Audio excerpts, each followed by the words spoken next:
سے چاہتے کیا ہیں کہ جو انسان ہیں جتنے ان کو حیوان بنا دیا جائے۔ ایک کتا ہے، اس کو شہوت ہے، وہ جس بھی کتیا کے ساتھ چلا جائے اس کو کیا حیا، کیا شرم، کیا ماں ہے، کیا بہن ہے، کیا بیٹی ہے۔ یہ انسان نے وہ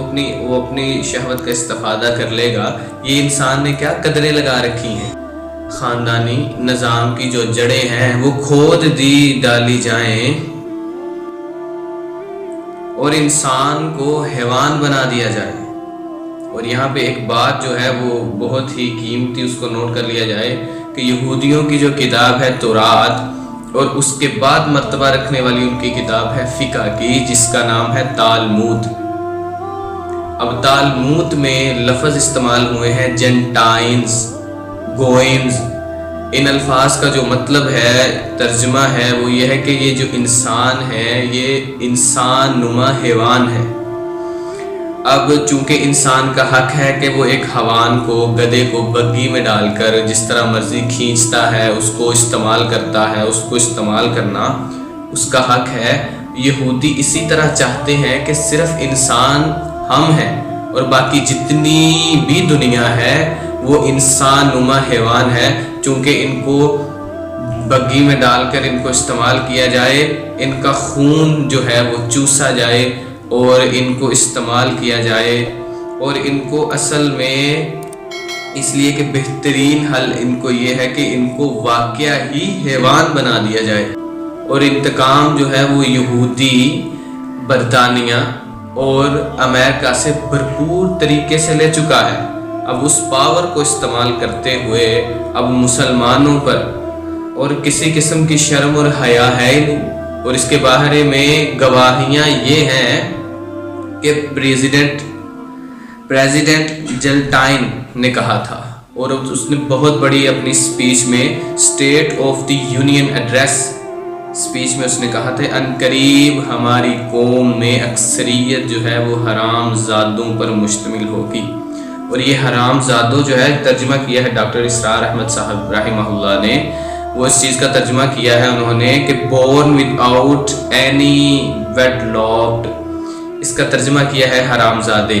کہ ایک تو ہوا ہے شادی ہوئی ہے انسان کی، وہ کسی بھی طریقے سے ہوئی ہے، وہ مسلمان کی تہذیب میں نکاح ہوا ہے، یا وہ ہندوؤں کے پھیرے پڑے ہیں، انگریزوں کی کسی قسم کی، مطلب کوئی نہ کوئی شادی ہوئی ہے۔ اور ایک ہے کہ شادی ہوئی ہی نہیں ہے، تو وہ جو اولاد پیدا ہو رہی ہے تو وہ حرام زادوں کی اولاد ہوگی۔ اور پادری ڈکلیئر کرتا ہے، سینیٹر جو ہے وہ ڈکلیئر کرتا ہے کہ میں گے ہوں، اس میں کسی قسم کی شرم نہیں ہے، کوئی حیا نہیں ہے، مطلب کہ اعتراف کرنے میں کسی قسم کی جھجکٹاہٹ بالکل ہی جھجک نہیں ہے، کہ جنسی لذت جو ہے وہ ہر طریقے سے، جو جنسی لذت ہے وہ ہر طریقے سے حاصل کی جا سکتی ہے، اور زنا بالرضا جرم ہے ہی نہیں۔ اب یہ پہلے برطانیہ کے بعد امریکہ میں اور اب پاکستان میں یہ چیزیں ہمیں دیکھنے کو مل رہی ہیں کہ زنا بالرضا جرم ہے ہی نہیں۔ ہاں البتہ زنا جبرن جو ہے وہ جرم ہے۔ اور معاشرتی نظام جو ہے یہ یہودی امریکہ کی پاور استعمال کرتے ہوئے، مغربی نظام کو ادھر لانے کے لیے امریکہ کی پاور استعمال کرتے ہوئے ہمارے ارد گرد اس قدر گھیرا تنگ کرتے آ رہے ہیں کہ مسلمانوں کی سوشیالوجی، مسلمانوں کے معاشرتی خاندانی نظام کا جو گھیرا ہے وہ اس قدر تنگ کر دیا جائے کہ اس کو بالکل ہی دفن کر دیا جائے۔ اب عورت مرد برابر ہے، عورت کی طرح ہے، مرد مرد کی طرح ہے، یہ ساری جو چیزیں ہیں ان کو ختم کر کے ان کو ایک بالکل جو انسان ہے، جس طرح کہ میں نے اپنی بات کو شروع کیا کہ انسان جو ہے وہ اس کو انسان نما حیوان بنا دیا جائے، بڑے لیول کی۔ پہلی کانفرنس ہوئی 1994 میں قاہرہ میں، اور یہ جو عرب ورلڈ کا یہ مرکز ہے یہاں پر کانفرنس کی گئی، اور پھر اس کے اگلے سال ہی بہت بڑی بیجنگ میں بہت بڑی کانفرنس کی گئی۔ اب ان کانفرنسوں کا کرنے کا اصل میں مقصد کیا ہے کہ جو ہومو سیکسولیٹی ہے، یہ جو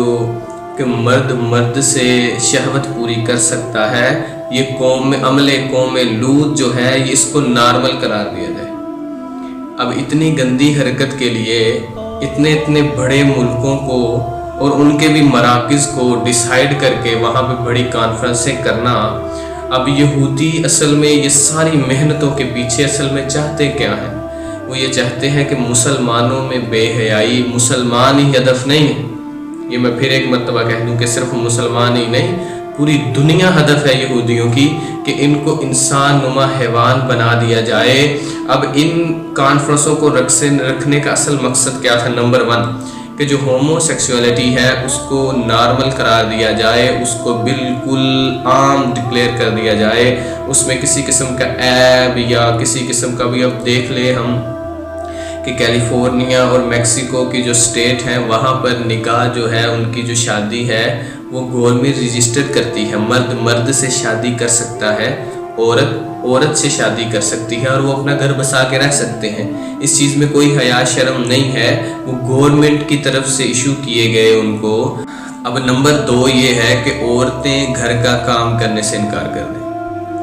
جو عورتیں ہیں وہ گھر کا کام کرنے سے بالکل انکار کر دیں، اگر وہ کرنا چاہتی ہیں تو وہ اس پر اجرت لیں، اور اسی طرح اگر کوئی عورت حاملہ ہے تو وہ حاملہ جو ہے وہ اس تکلیف کو برداشت کرنے کے لیے اس پہ بھی اجرت لے۔ اب یہ ساری چیزیں اگر دیکھی جائیں تو یہ اسلام کو نشانہ بنایا گیا ہے۔ اب نمبر 3 ان کانفرنس میں ہونے والے جو اصل مقاصد تھے ان میں نمبر 3 کے بغیر کسی وجہ کے عورت جو ہے وہ طلاق لے سکتی ہے۔ اب ایک عورت ہے، اس کو اپنے شوہر سے کسی قسم کا کوئی تنگی نہیں، کوئی مسئلہ نہیں ہے، کوئی شرعی عذر نہیں ہے، بس اس کا دل کرتا ہے الگ رہنے کو، وہ الگ رہنا چاہتی ہے، اکیلی آزاد رہنا چاہتی ہے تو وہ رہ سکتی ہے، وہ اپنے مرد سے کسی بھی بغیر کسی وجہ کے، وہ اکیلی رہنا کی وجہ سے طلاق لے کر الگ رہنا چاہے وہ رہ سکتی ہے۔ اور اس میں چوتھے نمبر پر جو ہے پروسٹیٹیوشن کو باعزت پیشہ مانا جائے، اس بے حیائی کو باعزت پیشہ مانا جائے اور ان کو پروسٹیٹیوٹ نہ کہا جائے، ان کو بلانے کے لیے ورڈ یوز کیا جائے سیکس ورکر، یہ نام استعمال کیا جائے بلانے کے لیے، تو اس کو بھی نارمل قرار دیا جائے ہومو سیکسولیٹی کی طرح۔ اور نمبر 5 وراثت اور طلاق میں بالکل برابری ہو۔ اب یہ ساری چیزیں اگر دیکھی جائیں جو یہود ہم پر مسلط کرنا چاہتا ہے تو یہ اسلام کو ہی ہدف بنا کر، اسلام کو ہی نشانہ بنا کر کہ ان کا جو خاندانی نظام ہے، ان نے جو ماں بہن بیٹی کی قدریں لگا رکھی ہیں ان کو دفن کر دیا جائے، ان کے دین جو اسلام کا ہے یہ تو پہلے ہی دین سے بڑے دور ہیں مسلمان، تو ان کا اصل میں جو صحیح وہ بیڑا غرق کر دیا جائے۔ اسلام تو یہ درس دے رہا ہے، اسلام تو عورت کو گھر میں، اب لبرلزم کے نام پر اب یہ ساری چیزیں جن پر بڑی بڑی قاہرہ میں، بیجنگ میں اتنی بڑی جو ہے کانفرنسیں کی گئی، تو پھر اس ساری محنت جو یہودیوں کی ہے، جو ان کی جو محنت تھی وہ برطانیہ اور امریکہ میں اس قدر رنگ لے آئی کہ آپ ابھی دیکھیں گے مغربی نظام میں بے حیائی کو کہ اس عروج پر اب وہی نظام یہودی یہاں پہ لانا چاہتے ہیں، اور کس قدر کامیاب ہو گئے کہ ہماری مسلمان عورتیں باہر نکل کر بورڈ پکڑے ہوئے ہیں جس پہ لکھا ہے میرا جسم میری مرضی، کھانا خود گرم کر لو۔ یہ چیزیں نارمل نہیں ہیں، یہ وہاں سے اٹھی ہیں، یہ ان کی ہونے والی کانفرنسوں کے الفاظ ہیں، یہ یہودیوں کی محنت ہے جو انہوں نے شروع سے کہ انسان جو ہے، یہودی اصل میں یہ چاہتے ہیں، میں پہلے بھی ذکر کر چکا کہ ان کی فقہ کی کتاب میں ہے گوئمز جینٹائمز کے نام یوز کیے گئے ہیں، جن کا معنی ہے کہ انسان جتنے بھی ہیں جو یہودی نہیں ہیں۔ اب آپ صلی اللہ علیہ وسلم کی سیرت، ان کی زندگی پر، ان کے دور پر اگر نظر دوڑائی جائے تو ہم کو نظر آئے گا کہ آپ صلی اللہ علیہ وسلم مدینہ میں کتنا عرصہ رہے، اتنی مدت رہنے کے باوجود بھی، اتنی محنت کے باوجود بھی، باہر کے علاقے خیبر، یمن اور شام اور اتنی بڑی روم کی جو سلطنت تھی سب مسلمان ہو گئی، مگر مدینہ کے اندر یہودیوں کی مسلمان ہونے کی تعداد میرے ناقص علم کے مطابق تقریباً 9 یا 10 آدمی ہوں گے۔ تو یہودی آپ صلی اللہ علیہ وسلم کے دور میں بھی اتنے فتنے، اتنے فساد، کہیں میرے نبی کو قتل کرنے کی سازشیں، پھر انہوں نے نبیوں کو قتل کیا، اللہ تعالیٰ نے قرآن میں فرمایا بغیر حق کے انبیاء کو قتل کیا، اس قدر یہ فسادی اور اس قدر یہ گندی قوم ہے جو کہ مسلمانوں کے سراسر خلاف ہے، اور سامنے میرے نبی کے رہ کر پیچھے کیا کچھ نہیں کرتے رہے مدینہ میں۔ تو اللہ تعالیٰ سے دعا ہے کہ اللہ ہمیں ان گندی نسل اور ان گندے لوگوں سے بچنے کی توفیق عطا فرمائے۔ اللہ تعالیٰ ہمیں ان فتنوں کو سمجھ کر ان کے خلاف لڑنے کی توفیق عطا فرمائے، اور اللہ تعالیٰ ہمیں یہودی و نصارہ کے جو جال بچھ گئے ہیں ہمارے ملک میں، اللہ تعالیٰ ہمیں ان سے بھی آزادی عطا فرمائے۔ وآخر دعوانا ان